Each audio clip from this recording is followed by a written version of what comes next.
Саламатсыңарбы, балдар? Бүгүн кыргыз тил сабагы. Сабакты баштаардан мурда үйгө берилген тапшырманы кайталап өтөлү. Үйгө балдар акыра менен кодулик чыгармасын окуп, суроолорго жооп берүү. Биринчи суроо: чыгармадагы негизги каармандар кайсылар? Ойлонуп жооп беребиз. Ооба, бул кодулик менен акыра. Экинчи суроо: окуя кайсыл мезгилде болуп өттү? Ооба, бул жай мезгили. Үчүнчү суроо: окуя кайсыл жерде болгон? Ооба, бул Африка өлкөсүндө. Азаматсыңар, бардык суроолорго туура так жооп бердиңер. Анда эмесе бүгүнкү сабагыбызды баштайбыз. Числобузду дептерге жазабыз, жаңы тема менен таанышабыз.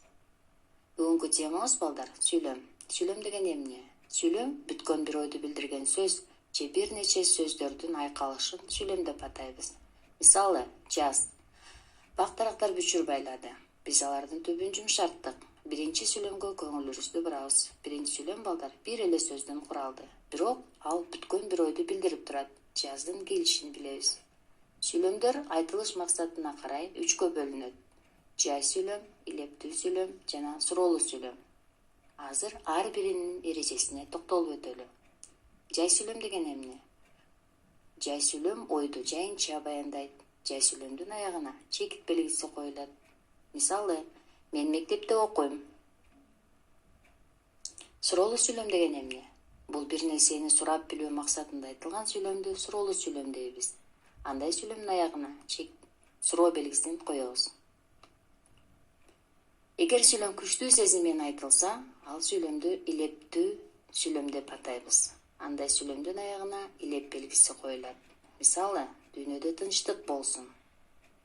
Ушул эрежелерди жаттайбыз. Эми, балдар, дептерге көрүп турган сүрөттөр боюнча сүйлөм түзөбүз. Биринчи сүйлөмүбүзгө чекит коебуз аягына. Демек, жай сүйлөм түзөбүз. Экинчи сүрөттү карайбыз. Бул жерге аягына суроо белгисин коебуз. Демек, суроолуу сүйлөм. Үчүнчү сүрөттү көрүп турабыз. Үчүнчү сүрөткө, балдар, илеп белгисин коебуз. Демек, бул илептүү сүйлөм. 3 сүйлөмдү дептерибизге жазабыз. Жазып бүткөндөн кийин китебибизди ачып, жираф деген текстти табабыз.